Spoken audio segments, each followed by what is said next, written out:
Good morning. It is 11:50 a.m. on Sunday, June 16th, 2019. I'm Christiana Ellis, and I just got up. This is 5 more minutes. I didn't actually just get up. I kind of been up for a little while poking around. I'm feeling a little bit under the weather today, but these things happen. But of course, today is Sunday, and that means that I'm continuing my rewatch of Gravity Falls with Season 2, Episode 8, Blendin's Game. And I think that this is quite a good episode.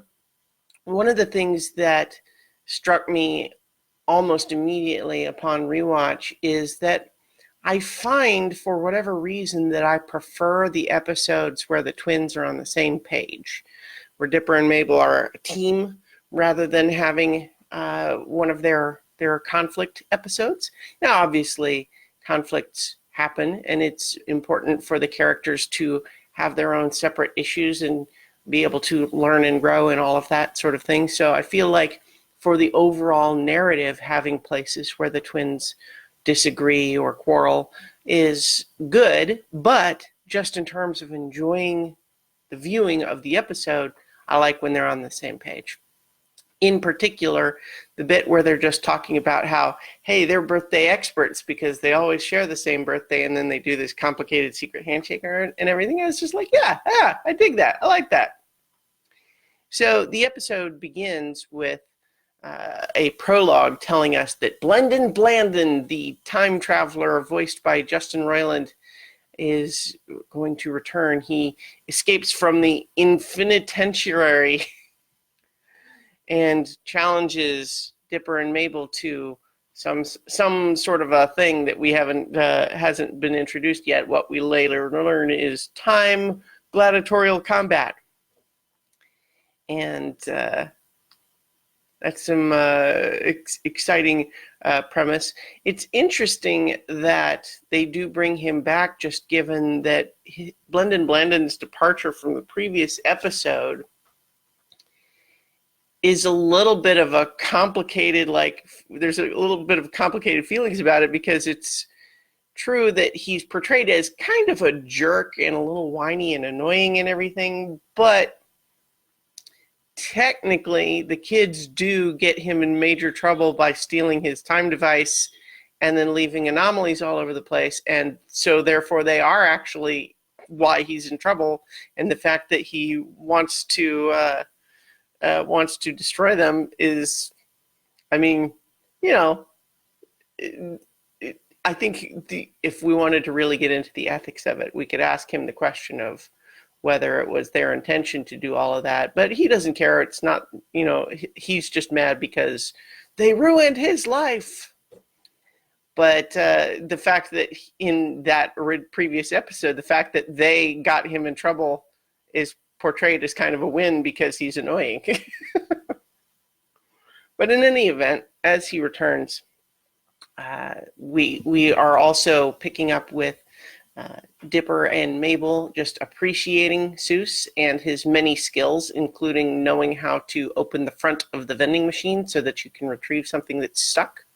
And I actually really liked that in that little sequence where Seuss is opening the front of the vending machine so that he can retrieve. So Dipper and Mabel wanted to buy something. They put in the money, but it didn't fall. So he opens it up, gets it and much more stuff, and gives it to them.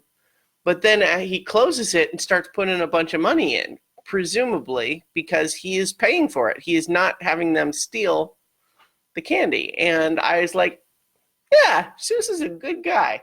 He sure is. And of course, he references that some genius taught him that trick. And they're appreciating Seuss, and then in the process of all of that, he leaves his wallet out. And so the twins are hesitant to go through it, but not that hesitant. And so they start going through. They discover his affection for laser tag, his emergency salami, and of course, they discover that that day is Seuss's birthday. And so they plan a surprise party for him, only to discover that he is dismayed, and they learn from Wendy and Grunkle Stan that apparently Seuss hates his birthday. And they're very sad but it is also just, we can perhaps draw a minor real life lesson from that, which is to say, before you decide to throw a surprise party for someone, maybe it would be a good idea to find out that they would actually enjoy that. I mean, you don't want to ruin the surprise, but the truth is not everybody would actually enjoy that. So, figure that out first before you, be sure that they would enjoy a surprise party. Anyway, they discover this sad story that he just has something personal, apparently in his past, that makes him hate his birthday, and they think that's really a bummer. But they want to try to redeem the day, so they decide to take him to laser tag, and they blindfold him and take him there again, where it's amusing that he actually says as he gets in there, it's like, well, this better be what you told me last time, because, fool me once, blindfold me once, shame on you, blindfold me twice, hey, wait a minute. And because it's the second time, of course. But this is where kids get separated from Seuss by getting abducted for the Globnar gladiatorial time combat.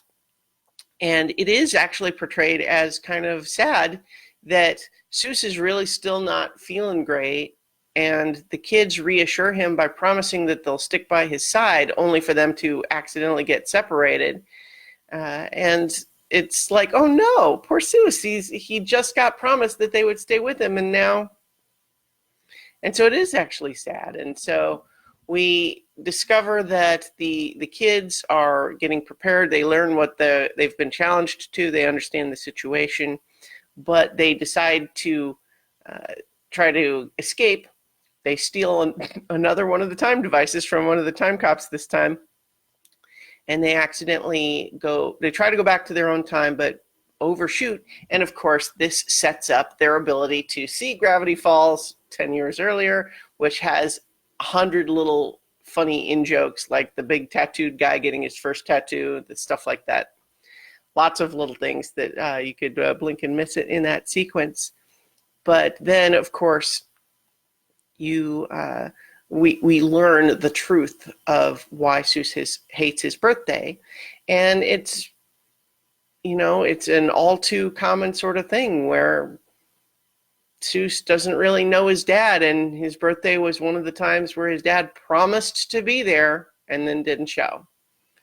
And of course, it's just kind of so his birthday, I guess, is just an ongoing reminder of, all the broken promises. The fact that his dad didn't actually care. And so, it's interesting, actually. I only just right now have put it together that I'm doing this rewatch episode on Father's Day. Total coincidence. And I'm grateful, of course, that I have a dad that was there for me, and I love him, and I'm going to call him right after I do this, as a matter of fact.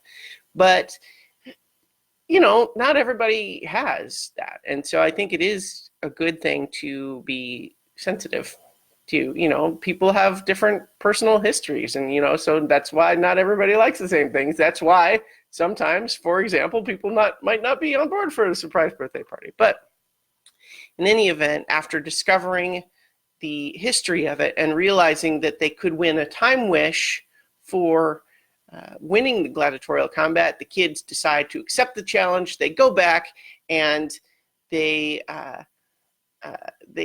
accept the challenge. They jump back in, and it's very silly. I love that how many ridiculous rounds there are in this time combat. I love that there's a monster called a Cyclops with one big arm and one little arm.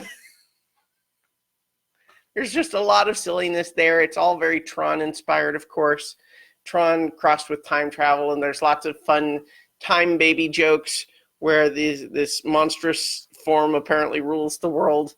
And yeah, I mean, lots of just silliness in there that I'm not going to go beat for beat because it's not really the point. But the kids are risking themselves in order to try to save Seuss's love of birthdays.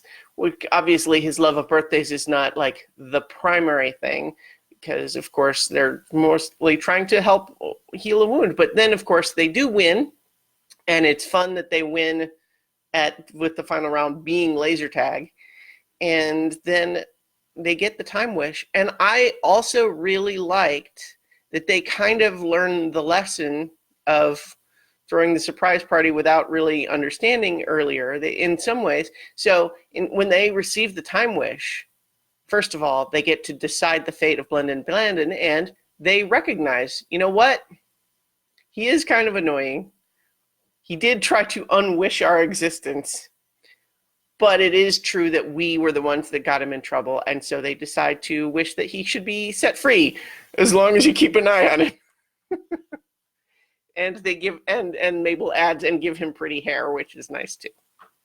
So they do that, but then when they get the time wish, a more thoughtless show or more thoughtless kids would have said, we wish Seuss's dad would have shown up on that birthday so that he, you know, like they see that as the problem, right? But instead of them thinking they know best, what they decide to do is literally take the time wish to Seuss so he can make any wish that he wants. And that's great, you know, because it's, again, it's like finding out what the person actually wants instead of assuming you know. So they reunite with Seuss. They apologize that, you know, they got separated. They're all beat up from the combat.